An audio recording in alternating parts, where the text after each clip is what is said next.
sebenarnya. Ya, ya. Nah, Bapak Ibu, kita lihat apa arti pemeliharaan Allah. Pemeliharaan Allah adalah Allah itu sang pencipta, ya, sang pencipta yang oleh rahmat dan kebaikannya terus menerus. Jadi dia memelihara kita itu terus menerus berkesinambungan, tidak pernah putus-putusnya dia memelihara Bapak Ibu dan saya dalam kondisi apapun. Dia menyediakan apa yang kita perlukan. Dia melengkapi kita, memberikan talenta karunia melengkapi kita. Dia melindungi kita senantiasa hari lepas hari. Banyak hal yang membuat kita terancam, ya, oleh berbagai macam sakit penyakit, mara bahaya di jalan dan sebagainya dari orang jahat. Dia selalu melindungi kita dan dia memelihara hidup kita, memelihara kebutuhan sehari-hari kita. Dan ia mengendalikan ciptaannya, termasuk bumi, planet-planet, sehingga semuanya itu teratur, tidak saling bertabrakan satu dengan yang lain. Dan dia memimpin segala sesuatu kepada tujuan yang dia inginkan, yaitu untuk kemuliaan bagi namanya. Kita diciptakan juga yaitu untuk kemuliaan bagi nama Tuhan. Inilah pemeliharaan Allah bagi kita, ya, bahwa Allah itu terus menerus memelihara hidup kita hari lepas hari. Bapak Ibu, lanjutnya, Allah itu bukan saja pencipta, tapi dia sekaligus pemelihara hidup kita. Ada teori yang mengatakan setelah Allah menciptakan alam semesta ini, dia meninggalkan alam semesta. Tidak, Bapak Ibu. Allah menciptakan dunia ini dan alam semesta, tapi dia juga memelihara ciptaannya. Ya, manusia, hewan, tumbuh-tumbuhan, semua dipelihara oleh Tuhan. Bapak Ibu, pernyataan ini menjadi dasar bagi kita untuk memahami tentang pemeliharaan Allah itu secara benar dan tepat. Selanjutnya, Bapak Ibu, pemeliharaan itu sebenarnya bukan hak kita untuk mendapatkannya. Kita nggak layak mendapat pemeliharaan Allah. Tetapi oleh karena anugerah kasih karunia Allah, Tuhan berikan pemeliharaannya itu kepada setiap anak-anaknya. Amin. Sebenarnya kita tidak layak dipelihara oleh Tuhan. Kita latar belakang kita orang berdosa dan sebagainya. Tetapi oleh karena Yesus Kristus yang sudah menyelamatkan Bapak Ibu dan saya, maka kita dipelihara. Itu karena kasih karunia-Nya, karena belas kasih-Nya Dia kepada kita. Jadi sebenarnya tidak ada jasa kita untuk supaya kita mendapat pemeliharaan Allah. Bapak Ibu, Tuhan kita adalah Tuhan yang baik.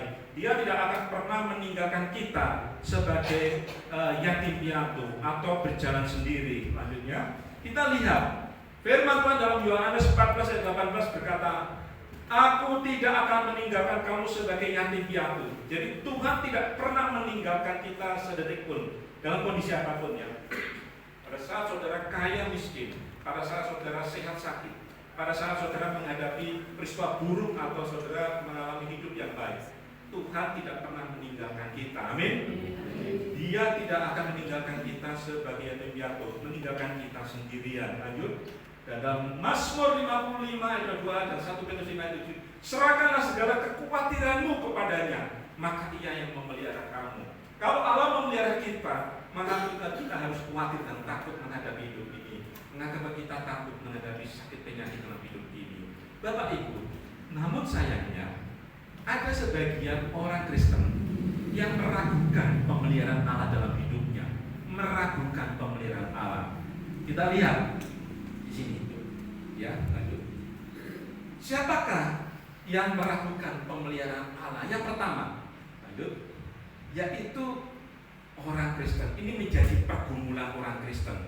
Pertanyaannya begini, Bapak Ibu, orang yang meragukan pemeliharaan Allah, pertanyaan begini: jika Allah itu memelihara saya, mengapa hidup saya kok banyak masalah, gak selesai-selesai? Mengapa saya menderita sakit bertahun-tahun gak disembuhkan? Mengapa saya sudah bekerja keras banting tulang, tapi ekonomi keluargaku kok masih kembang-kembis seperti ini? Di mana pemeliharaan Allah yang tercatat dalam firman Tuhan? Bapak Ibu, orang ini mulai meragukan dan mempertanyakan pemeliharaan Allah. Akibatnya apa, Bapak Ibu?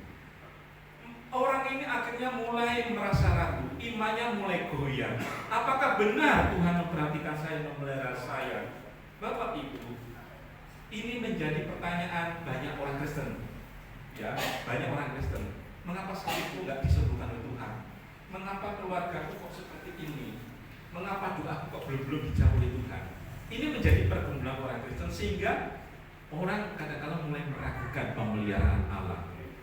Yang kedua, Bapak Ibu, ini adalah dialami oleh seorang Asaf sehingga dia menulis Mazmur dalam Mazmur 73, pergumulan dan mempertanyakan tentang pemeliharaan Allah dalam hidupnya. Bapak Ibu, dia mempertanyakan pemeliharaan Allah kepada orang benar dan orang tidak benar. Asaf mengatakan demikian. Mengapa orang-orang tidak benar hidupnya?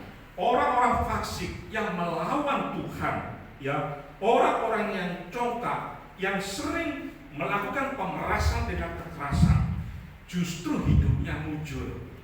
Tubuh mereka sehat dan gemuk, ya, dikatakan dalam Mazmur 73. Mereka tidak mengalami kesusahan, mereka tidak kena tulah. Hidup mereka senang dengan harta yang banyak. Sebaliknya Tuhan, mengapa orang-orang benar, orang-orang yang suci hatinya, tulus dan bersih hatinya, sepertinya tanda kutip kena tulah, hidupnya banyak menderita? Itu yang ditanyakan oleh Asaf dalam Mazmur 73. Mempertanyakan tentang pemeliharaan Tuhan. Tuhan, aku melihat dengan mata kepalaku sendiri orang-orang yang lalim, orang-orang berbuat kejahatan, orang yang membunuh orang sampai ketawa-ketawa. Mengapa hidupnya sehat, diberkati, seperti hadirat Tuhan, tapi justru orang yang setia pada Engkau hidupnya menderita? Nah, ini pertanyaan. Yang ketiga, Bapak Ibu, pergumulan umat Israel. Pada waktu umat Israel sudah masuk ke tanah Kanaan yang dijanjikan oleh Tuhan, yang banyak susu dan madu dikatakan di sana. Tetapi pada waktu bangsa Israel masuk ke tanah Kanaan, mendiam di sana, tidak lepas dari pergumulan hidup. Mereka juga pernah mengalami kelaparan di tanah Kanaan. Bahkan mereka apa? Karena kedegilan hati mereka sampai dijajah oleh bangsa kafir, Asyur, Babel, sampai mereka dibuang ke negara mereka, yaitu Asyur dan Babel, Bapak Ibu. Mereka ditawan, dibuang ke sana. Apakah Tuhan tidak memperhatikan dan melindungi anak-anaknya? Pertanyaannya begitu. Bapak Ibu, ini mulai meragukan pemeliharaan Allah, baik sebagai orang Kristen, Asaf, dan orang Israel pada waktu masuk ke tanah Kanaan, mulai mempertanyakan pemeliharaan Allah. Bapak Ibu, ada pemahaman yang keliru tentang pemeliharaan Allah dalam hidup ini. Kita lihat selanjutnya. Pemahaman yang keliru yang pertama adalah, kalau saya dipelihara oleh Tuhan, maka hidup saya akan mudah. Hidup saya akan berjalan dengan lebih mudah. Ini adalah pemahaman yang keliru tentang pemeliharaan Allah. Pemeliharaan Allah. Orang Kristen beranggapan bahwa jika percaya Yesus, hidupnya akan mudah, tidak menderita. Doanya selalu dijawab oleh Tuhan. Apa yang dilakukannya dibuatnya berhasil. Namun realitas yang sesungguhnya dihadapi tidak demikian. Benar Bapak Ibu ya? Kita sebagai anak Tuhan juga menderita. Doa kita tidak selalu dijawab oleh Tuhan. Nah, Bapak Ibu, ini adalah pemahaman yang keliru sebenarnya. Kalau orang Kristen punya pemahaman semacam ini, maka mereka bisa kecewa dalam hidupnya. Kecewa sama hamba Tuhan, kecewa sama majelis, kecewa sama Tuhan. Karena apa? Mereka beranggapan kalau saya dipelihara Tuhan, hidup saya. Mereka lebih mengandalkan kekuatan sendiri. Mereka tidak mengandalkan kuasa Tuhan. Terus akan terkutuklah orang yang mengandalkan manusia, yang mengandalkan kekuatannya sendiri dan hatinya menjauh dari Tuhan. Jadi Tuhan tidak suka kepada orang yang mengandalkan diri sendiri. Ya. Bapak Ibu, pemeliharaan Allah itu mencakup semua keadaan, baik saudara miskin, kaya, sakit, sehat, mengalami peristiwa baik atau hidup saudara baik. Tuhan tetap memelihara saudara. Amin. Amin. Orang yang sungguh percaya dan taat pada Tuhan akan mengerti dan menghayati pemeliharaan Tuhan, walaupun ia mengalami hal yang buruk sekalipun, seperti yang dialami oleh Ayub. Meskipun kehilangan semua harta dan semua anaknya, dan dia menderita sakit parah, dikatakan dari ujung rambut sampai ujung kaki, Ayub masih bisa berkata ini. Ya. Apa yang dikatakan Ayub? Lanjut. Ini, meskipun dia mengalami penderitaan luar biasa, hartanya ludes, anaknya mati, dia kena sakit parah. Dia mengatakan apa di sana? Dengan telanjang aku keluar dari kandungan ibuku, dan telanjang juga aku akan kembali ke dalamnya. Tuhan yang memberi, Tuhan yang mengambil. Terpujilah Tuhan. Luar biasa Ayub ya. Semua diambil oleh Tuhan, tapi dia mengatakan terpujilah Tuhan. Luar biasa Ayub ini. Yusuf yang dijual oleh kakak-kakaknya, dijadikan budak di Mesir. Dia kemudian di Mesir dipercayakan untuk menjaga rumah Potifar, menguasai harta bendanya, ladangnya. Ya, tapi dia kemudian diganggu oleh nyonya Potifar, ya, digoda oleh nyonya Potifar sehingga dia dipenjarakan. Meskipun hidupnya penuh penderitaan Yusuf ya, ia tidak pernah sekalipun menyalahkan siapapun. Tidak pernah menyalahkan orang tuanya, kakaknya yang menjual, atau nyonya Potifar, atau siapapun. Ia justru berkata kepada kakak-kakaknya, lanjut, ini yang dia katakan, memang kamu telah merekarkan yang jahat terhadap aku, tetapi Allah telah merekarkan kebaikan. Luar biasa, dia dicurangi, dijual, difitnah, dipenjarakan, dan macam-macam selama sekian tahun, lama sekali. Tapi dia tetap menghargai kakaknya, mengasihi. Memang kamu merekarkan yang jahat, tapi Tuhan selalu merekarkan yang baik. Amin, Bapak Ibu. Kalau ada orang lain merekarkan yang jahat pada Bapak Ibu, jangan khawatir, karena Tuhan selalu apa? Merekarkan yang baik. Bahkan Tuhan mengatakan dia menyediakan masa depan yang penuh harapan, masa depan yang baik. Bapak Ibu saudara yang dikasihi Tuhan, orang-orang inilah yang tetap tegar dan mempercayai setiap rancangan Tuhan demi kebaikan hidupnya. Tujuan Tuhan membentuk saudara dan saya agar kita semua semakin berakar kuat di dalam Kristus. Diperlukan ketaatan yang total Bapak Ibu dalam menjalani setiap pemeliharaan Tuhan di tengah situasi yang berat. Lanjut, ini Bapak Ibu, hidup bersama Tuhan bukan berarti hidup tanpa masalah. Hidup bersama Tuhan bukan berarti hidup tanpa masalah. Justru dalam masalah iman kita diuji, ya, supaya kita bertumbuh semakin kuat. Kita memiliki daya juang yang tinggi dalam hidup bagi kemuliaan Tuhan. Selama kita masih hidup Bapak Ibu, masalah selalu ada. Namun orang yang percaya selalu berharap kepada Tuhan dan Tuhan tidak pernah mengecewakannya. Lanjut, dalam Yeremia 17 ayat 7 dikatakan, diberkatilah orang yang mengandalkan Tuhan, yang menaruh harapannya pada Tuhan. Bapak Ibu pegang ayat ini dalam keadaan apapun juga, ya, dalam keadaan sakit, dalam keadaan sehat, kaya, miskin, pegang ayat ini. Diberkatilah orang yang mengandalkan Tuhan. Bapak Ibu, kalau kita diberkati Tuhan, jangan lupa, jangan mengandalkan kekuatan sendiri. Andalkan Tuhan tetap, ya. Dalam keadaan sakit, andalkan Tuhan. Dalam kondisi apapun, andalkan Tuhan. Jangan mengandalkan kekuatan diri sendiri. Yang kedua Bapak Ibu, ada pemahaman yang keliru. Lanjut. Yang pertama, hidup menjadi mudah. Yang kedua, nah, pemeliharaan Allah itu hanya dilihat dari sisi jasmani semata. Ini pemahaman yang keliru. Dilihat dari jasmani, apa itu dari segi jasmani semata. Misalkan begini, pemulihan ekonomi. Dulu saya tidak punya apa-apa, sekarang saya diberkati Tuhan. Ya, dulu saya sakit bertahun-tahun, sakit keras, saya berjuang. Sekarang saya disembuhkan, mengalami kesembuhan. Bapak Ibu, jika pemeliharaan Tuhan hanya sebatas itu, ya, dari miskin jadi kaya, dari sakit menjadi sembuh. Jika hanya sebatas itu Bapak Ibu, di mana hebatnya pemeliharaan Tuhan? Orang nggak percaya Tuhan juga bisa. Orang sebelumnya miskin jadi kaya bisa. Orang nggak percaya Tuhan. Orang yang sakit disembuhkan, orang yang nggak percaya Tuhan juga bisa. Apa hebatnya? Iblis pun bisa memberi yang diminta orang. Ya, kalau orang itu percaya kepada iblis, bisa juga, ya. Bapak Ibu, apa hebatnya?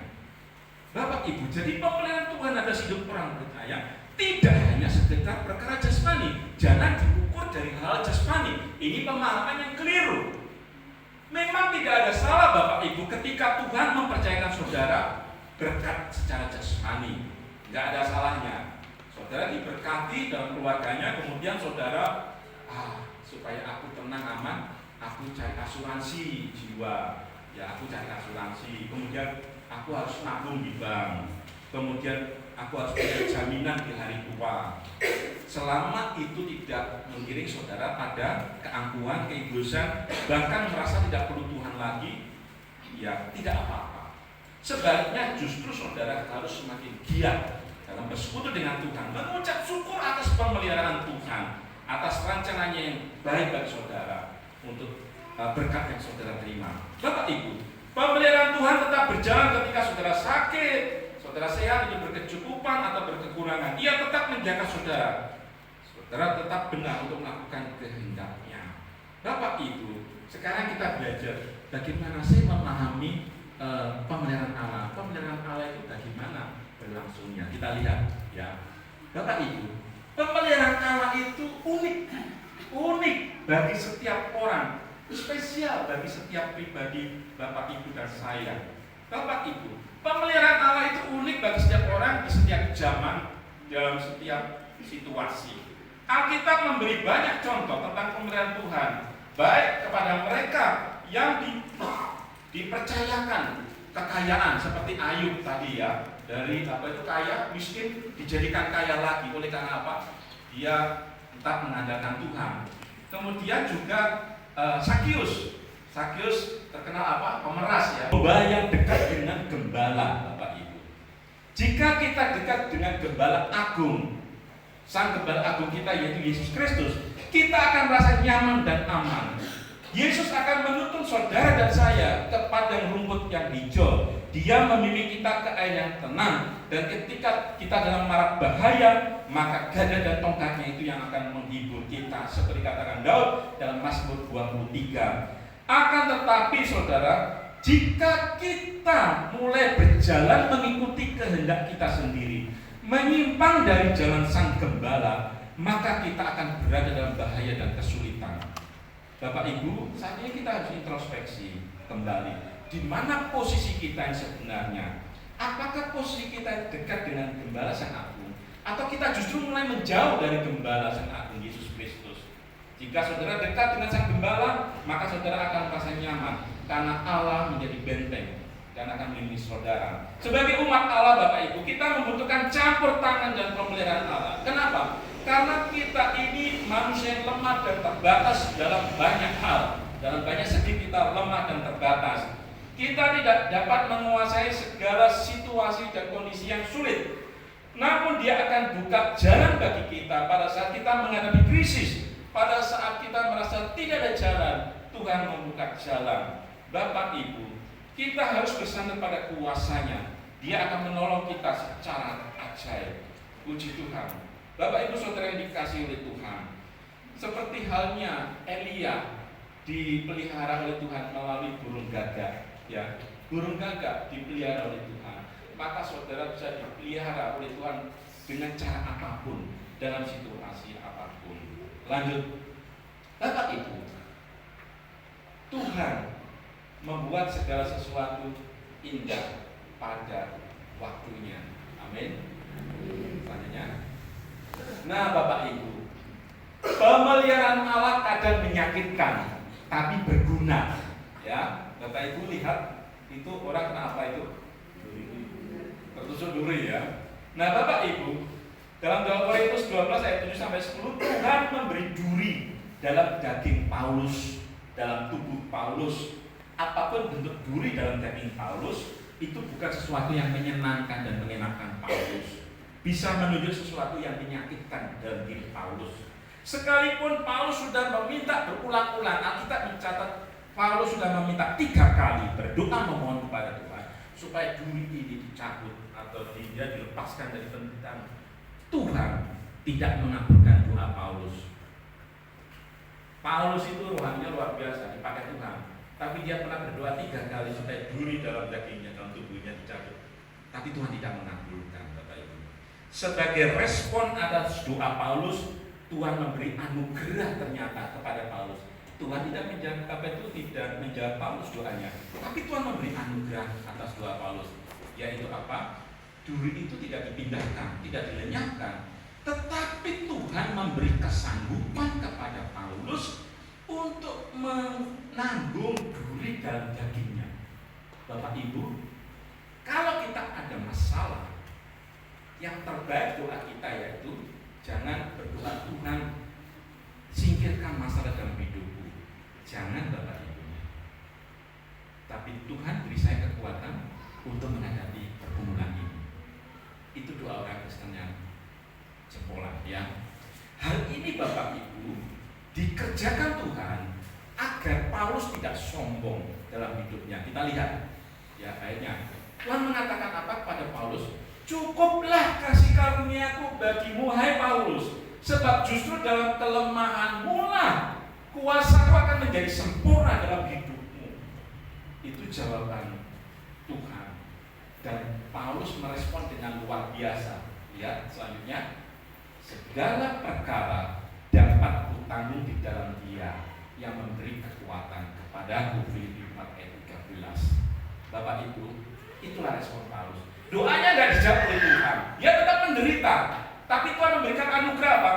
Kekuatan, kesanggupan pada Paulus untuk bisa menanggung itu duri dalam daging. Dan akhirnya Paulus dengan tulus hati mengatakan, ya Tuhan, terima kasih. Segala perkara dapat bergantung hanya kepada-Mu, hanya di dalam. Aku nggak kuat Tuhan, tapi bersama Engkau aku kuat. Aku akan sanggup menanggung duri dalam daging hidup. Lanjut, Bapak Ibu, besi menajamkan besi, manusia menajamkan sesama. Amsal 27 ayat 17. Lanjut, demikian juga Bapak Ibu, Daud, dia ditajamkan oleh apa? Oleh cemoohan, oleh apa? Oleh hinaan, Goliat. Daud dihina oleh Goliat pada waktu mau melawan Goliat. Siapa kamu itu? Ya, anak baru kemarin sore ya. Mendatangi apa itu dia dengan unggannya, dihina oleh Goliat. Daud juga ditajamkan, dibentuk oleh Saul. Yaitu apa? Saul berkali-kali ingin membunuh Daud, tapi gagal. Tapi Daud juga dibentuk, ditajamkan oleh penduduk Sik yang mengkhianati dia. Jadi Bapak Ibu, Daud ditajamkan oleh sesamanya. Kalau ia tetap tinggal di padang gurun memelihara kambing domba ayahnya, dia tidak akan bisa menjadi raja Israel. Tapi dia apa? Ditajamkan oleh Goliat yang mengejeknya. Ya, Daud ditajamkan oleh Saul yang berulang kali membunuhnya. Daud ditajamkan oleh penduduk Sik yang mengkhianatinya. Dan sekedar pengalaman tidak mengenakan Daud, Daud dibentuk dan ditajamkan oleh mereka. Semua itu merupakan cara Tuhan untuk mempersiapkan Daud menjadi orang besar, orang yang terkenal. Sampai saat ini kita mengingat akan kepahlawanan Daud. Amin Bapak Ibu. Amin. Bapak Ibu, sebagai penutup, Allah bisa memproses dan membentuk Bapak Ibu. Dan orang yang membentuk Bapak Ibu, yang mungkin menyakitkan Bapak Ibu, itu bisa rekan kerja di pekerjaan, rekan kerja di pabrik, di kantor dan sebagainya, yang menajamkan Bapak Ibu, yang membentuk Bapak, yang menyakitkan Bapak Ibu. Teman kerja bisa menjadi duri dalam daging saudara, dimaksudkan agar saudara tidak lupa diri. Saudara juga dibentuk oleh Allah melalui pasangan hidupmu. Suami dibentuk istri, istri dibentuk suami. Jangan harap menemukan jodoh sempurna sepanjang hidup saudara. Kita harus belajar menerima apapun dalam keadaan apapun pasangan kita masing-masing. Terimalah kekurangan, terimalah kelemahan dan kesalahan pasangan kita untuk menajamkan karakter kita. Amin Bapak Ibu. Jangan menggerutu, jangan marah-marah,